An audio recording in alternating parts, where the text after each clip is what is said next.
Movie शुरू होती है और बताया जाता है कि कैसे वर्ल्ड वॉर 2 के टाइम अमेरिका ने न्यूक्लियर बॉम्ब फेंक के हिरोशिमा नागासाकी को तबाह कर दिया था और तब से दुनिया की हर देश में न्यूक्लियर बॉम्ब बनाने की कंपटीशन लग गई। 1971 में तीसरी बार युद्ध में इंडिया से हारने के बाद पाकिस्तान भी न्यूक्लियर बॉम्ब बनाने की कोशिश में लग गया और पाकिस्तान की सीक्रेट इंफॉर्मेशन को दिल्ली तक पहुंचाने का काम वहां छुपे इंडिया के रॉ टीम के एजेंट किया करते थे। इसके बाद 1974 पाकिस्तान की रावलपिंडी नाम की एरिया में मूवी का मेन कैरेक्टर तारिक को नमाज पढ़ते हुए दिखाया जाता है। तारिक एक गरीब टेलर है और नमाज के बाद अनवर नाम का एक आदमी से रिक्वेस्ट करता है कि वो उसे अपनी मास्टर को कह के अपने वहाँ टेलर की जॉब दिला दे। मौलवी साहब के कहने पर अनवर मान जाता है और तारिक को अपने मास्टर के पास ले जाता है। मास्टर तारिक का टेस्ट लेता है कि उसे आर्मी यूनिफॉर्म बनाना आता कि नहीं और इस दौरान तारिक वहाँ एक ब्लाइंड लड़की नसरीन जो कि मास्टर की बहन की बेटी होती है उसको देख के उसके प्यार में पड़ जाता है और बस 300 पर मंथ सैलरी के बदले में वहाँ काम करने के लिए मान जाता है। तारिक नसरीन को हर रोज़ फॉलो करता है और धीरे धीरे उन दोनों में प्यार हो जाती है। एक दिन नसरीन की फादर उन दोनों को देख लेता है और तारिक को धमकाता है पर तारिक हिम्मत करके बोल देता है कि वो नसरीन से शादी करना चाहता है। नसरीन की फादर पहले नहीं मानते क्योंकि तारिक बहुत गरीब है पर मास्टर और नसरीन के समझाने पर वो मान जाते हैं और उन दोनों की शादी हो जाती है। इसके बाद 18 मई 1974 इंडिया की राजस्थान पोखरण में एक बहुत ही बड़ा धमाका होते हुए दिखाया जाता है और न्यूज़ में दिखाते हैं कि इंडिया ने अपनी पहली न्यूक्लियर बम बना के उसका टेस्ट पास कर लिया है। पाकिस्तान की पार्लियामेंट ये देख के टेंशन में आ जाती है क्योंकि वो ऑलरेडी ईस्ट पाकिस्तान खो चुके थे और अब कश्मीर को लेकर उन्हें टेंशन होती है।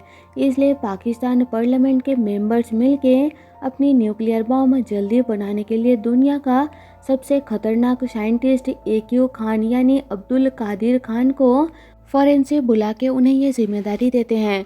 इस प्रोजेक्ट का नाम रखते हैं प्रोजेक्ट 706 और इसे टॉप सीक्रेट रखते हैं।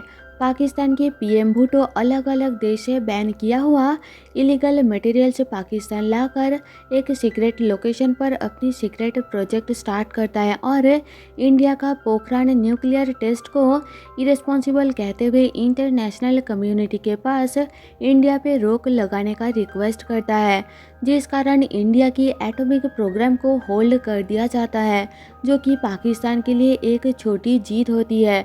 फिर से 1977 में शिफ्ट होती है। तारिक और नसरीन एक हैप्पी लाइफ बिता रहे होते हैं और नसरीन प्रेग्नेंट होती है। इधर इंडियन रॉ एजेंट्स का चीफ RN काव कानपुर में इंडिया के PM से मिलने आता है और उन्हें बताता है कि यूरोप से खबर मिली है कि पाकिस्तान इंडिया की एटॉमिक प्रोग्राम पर रोक लगा के खुद इलीगली छुप के न्यूक्लियर बॉम्ब बनाने में लगा हुआ है। इसलिए उन्हें रोकने के लिए इंडिया के PM उनका सीक्रेट फैकल्टी ढूंढ के उसे न्यूट्रलाइज करने का डिसीजन लेती है। इधर तारिक नसरीन को लेकर उसके मामा के घर डिनर के लिए जाता है। पता चलता है कि नसरीन की फादर अब तक उनकी शादी से खुश नहीं है क्योंकि तारिक की फिनेंशियल कंडीशन ठीक नहीं है। इसलिए उस रात तारिक अपनी एक फ्रेंड नावेद के घर न्यू काम की तलाश में जाने का बहाना बना के घर से निकलता है और जहां वो काम करता है उस दुकान की फ़ोन से इंडियन रॉ डेस्क का एक आदमी शर्मा को कॉल लगाता है। यहाँ पहली बार पता चलता है कि तारिक एक इंडियन रॉ एजेंट है। उसका असली नाम अमनदीप अजीतपाल सिंह है। तारिक की फादर ने इंडिया की कुछ सेंसिटिव मिलिट्री इंफॉर्मेशन पाकिस्तान को बेच दिया था और पकड़े जाने पर उन्होंने सुसाइड कर लिया था। इसलिए तारिक को सब एक गद्दार का बेटा बुलाते हैं। अपने फादर की इसी काम की प्रायश्चित करने के लिए तारिक इतने सालों से पाकिस्तान में छुप के रह रहा होता है और नसरीन से शादी उसने बस अपनी कवर के लिए किया होता है। पाकिस्तान के न्यूक्लियर बॉम्ब बनाने की सीक्रेट फैकल्टी को ढूंढ निकालने का काम चीफ काव तारिक को देता है और इस मिशन का नाम रखा जाता है मिशन मजनू। पूरा डिपार्टमेंट तारिक के खिलाफ होते हैं पर काव तारिक पर पूरा विश्वास करता है। अगले दिन से तारिक काम पर लग जाता है। शर्मा तारिक को हेल्प के लिए पाकिस्तान में असलम को मिलने को कहता है। तारिक असलम से मिलता है। तारिक जहाँ काम करता है वहाँ की मालिक को आर्मी यूनिफॉर्म सिलाई का काम मिलता है। तारिक जब उन यूनिफॉर्म्स को डिलीवर करने जाता है तो ब्रिगेडियर की यूनिफॉर्म के 2 बटन तोड़ देता है, जिसे ठीक करने के लिए ब्रिगेडियर तारिक को अपने घर बुलाता है। तो बातों ही बातों में तारिक ब्रिगेडियर से पाकिस्तान के न्यूक्लियर बॉम्ब बनाने की बात को कंफर्म कर लेता है और साथ ही ब्रिगेडियर उसे बताता है कि न्यूक्लियर बॉम्ब बनाने वाले साइंटिस्ट को फॉरेन से बुलाया गया है। शर्मा तारिक के फादर की गद्दारी के कारण तारिक को कुछ खास पसंद नहीं करता और उसे बार बार एम्बैरेस करता है। इसके बाद तारिक साइंटिस्ट को ढूंढने के लिए रिसर्च शुरू करता है। तो उसके दिमाग में आता है कि फॉरेनर लोग तो वेस्टर्न टॉयलेट यूज़ करते हैं, जो कि उस टाइम पाकिस्तान में बहुत रेयर लोग यूज़ करते थे। तारिक अपनी छानबीन में पता करता है कि पिछले कुछ सालों में पाकिस्तान के कौन से घर में वेस्टर्न टॉयलेट लगाया गया है। इधर इंडिया में इंदिरा गांधी की सरकार गिर जाती है और मोरारजी दास इंडिया के न्यू पीएम बनते हैं और काव को मिशन मजनू को बंद करने को कहते हैं। उनका मानना है कि इस मिशन से उनके पाकिस्तान के साथ रिश्ते खराब हो सकते हैं। काव रॉ से रिज़ाइन कर देता है पर अपने कोलीग्स को छुप के मिशन मजनू कंटिन्यू करने का ऑर्डर देता है। तारिक वेस्टर्न टॉयलेट वाले घर के नेबर से उस साइंटिस्ट के बच्चे के स्कूल का पता करता है और उस स्कूल के रिकॉर्ड से साइंटिस्ट के नाम तक पहुंच जाता है। फिर तारिक साइंटिस्ट के बारे में शर्मा को बताता है तो शर्मा इस बात के लिए कंफर्म सबूत लाने को कहता है। इधर नसरीन के अब्बू तारिक का पीछा करते हैं तो उन्हें लगता है कि तारिक का चक्कर किसी और से चल रहा है और वो तारिक को कन्फ्रंट करते हैं। असलम तारिक और नसरीन के अब्बू को बहस करते हुए देख लेता है और उसे लगता है कि उन्हें मिशन मजनू के बारे में पता लग गया है और वो ये बात शर्मा को बताता है। तो शर्मा असलम को तारिक को मारने का ऑर्डर दे देता है पर असलम तारिक की जगह नसरीन के अब्बू को मार देता है। इधर पाकिस्तान की आर्मी पीएम भुट्टो को न्यूक्लियर ऑपरेशन आर्मी की इजाज़त के बिना चलाने के लिए गिरफ्तार कर लेती है और पाकिस्तान में आर्मी गवर्नमेंट को टेक ओवर कर लेती है। इधर तारिक नसरीन के अब्बू को मारने के लिए असलम को पीटता है कि तभी वहाँ मौलवी आ जाता है और हमें पता लगता है कि मौलवी भी रॉ एजेंट रमन सिंह है, जो पिछले काफ़ी सालों से पाकिस्तान में रह रहा है। रमन सिंह तारिक को समझाता है कि शर्मा ने असलम को तारिक को मारने का ऑर्डर दिया था और असलम ने उल्टा उसकी जान बचाई है। फिर तारिक, रमन और असलम मिलकर इस मिशन पर काम करने का डिसीजन लेते हैं। रॉ टीम को पता चलता है कि इसराइल भी पाकिस्तान के क्वेटा पर न्यूक्लियर फैसिलिटी के बढ़ने के शक पर वहां एरियल अटैक प्लान कर रहा है। तारिक नसरीन को उसके मामा के घर छोड़ आता है तो नसरीन को लगता है कि तारिक उससे दूर जा रहा है। तारिक को नसरीन के मामा से पता लगता है कि पाकिस्तान आर्मी के कुछ नए मटेरियल की यूनिफॉर्म का ऑर्डर उनके कंपटीटर हामिद को मिल गया है। हामिद से तारिक को पता लगता है कि यूनिफॉर्म की डिलीवरी आर्मी इस बार खुद लेने आ रही है और इस बार डिलीवरी आर्मी कैंप की जगह कहीं और हो रही है। तारिक और उसके साथी नकली आर्मी वाले बन के आर्मी के डिलीवरी ट्रक का पीछा करते हैं और ट्रक में बैठे आर्मी वालों से इंक्वायरी करके पता लगाते हैं कि डिलीवरी क्वेटा में हो रही है। नसरीन अपने घर वापस आ जाती है।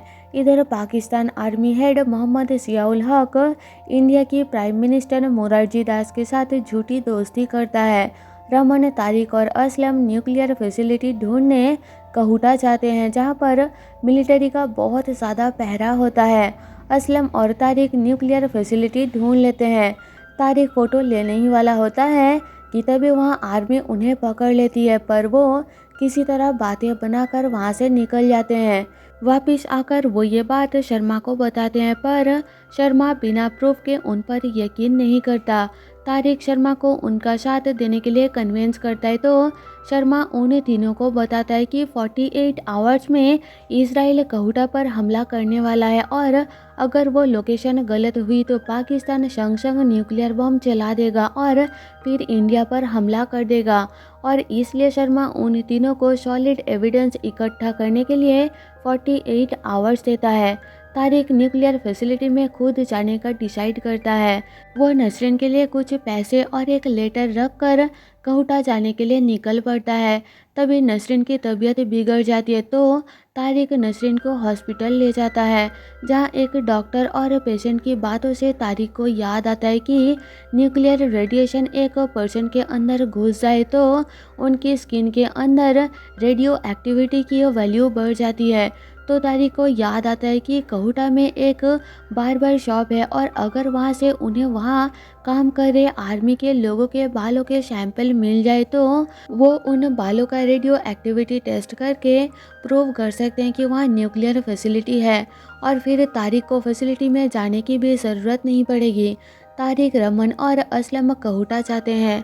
तारिक बार्बर शॉप में जाता है और जैसे वहाँ कोई आर्मी पर्सन बाल काटने आता है तो असलम और रमन शॉप के बाहर हंगामा कर देते हैं, जिससे तारिक को उस आर्मी पर्सन के काटे हुए बाल इकट्ठे करने का मौका मिल जाता है।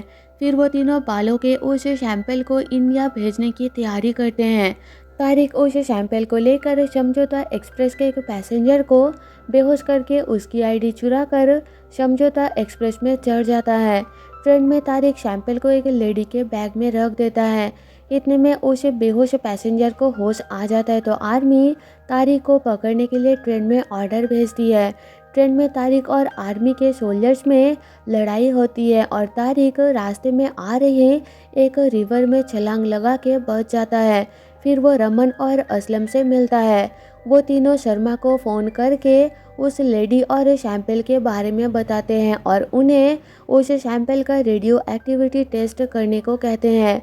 शर्मा उस सैंपल को कलेक्ट करवा के उस सैंपल का टेस्ट करवाता है। उस सैंपल में रेडिएशन की वैल्यू ज़्यादा होने से ये बात कंफर्म हो जाती है कि न्यूक्लियर फैसिलिटी कहूटा में है। शर्मा ये बात न्यू रॉ चीफ संतोषी को बताता है और संतोषी इजराइल से बात करके पाकिस्तान पर उनका एरियल अटैक रुकवा देता है।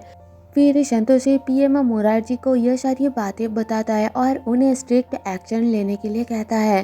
पीएम उनकी इस मिशन को छुप के चलाने के लिए नाराज़ होते हैं पर साथ ही एजेंट्स की अच्छी रिसर्च के लिए खुश भी होते हैं, लेकिन पाकिस्तान पर इंस्टेंट एक्शन लेने से मना कर देते हैं। शर्मा तारिक की टीम को इजराइल का ऑपरेशन रोकने की बात बताता है और साथ ही तारिक से उसके पुराने बिहेवियर और तारिक को गद्दार बोलने के लिए माफ़ी मांगता है। तारिक खुद की वफादारी प्रूव करके बहुत खुश होता है और नसरीन के साथ दुबई जाने की तैयारी में लग जाता है। इधर पीएम मोरारजी पाकिस्तान में जियाउल हक को फ़ोन करके कहूटा में न्यूक्लियर फैसिलिटी बंद करने का ऑर्डर देते हैं और ऐसा ना करने पर उन्हें पाकिस्तान पर हमला करने की वार्निंग देते हैं। जियाउल हक न्यूक्लियर फैसिलिटी के बारे में इंडिया को पता होने पर बौखला जाता है और इंडिया के अटैक के डर से न्यूक्लियर फैसिलिटी बंद करने का ऑर्डर देता है। गुस्से में आकर जियाउल हक आईएसआई को पाकिस्तान में मौजूद सभी रॉ एजेंट्स को ढूंढकर मारने का ऑर्डर देता है। आईएसआई टीम पिछले कुछ दिन में इंडिया को किए कॉल की डिटेल्स निकालकर लोगों को मारना स्टार्ट कर देती है और साथ ही पाकिस्तान की टेलीफोन लाइंस को भी कुछ टाइम के लिए बंद कर देती है। तारिक अपने सारे पुराने प्रूफ को जलाकर दुबई जाने के लिए निकल रहा होता है। इधर आईएसआई असलम के पास पहुंचकर उसे भी मार देती है। असलम तारिक को फ़ोन करने की कोशिश करता है पर टेलीफोन लाइन बंद होने के कारण फ़ोन नहीं लगता। रमन असलम के यहाँ जाता है तो उसे मरा हुआ देखता है।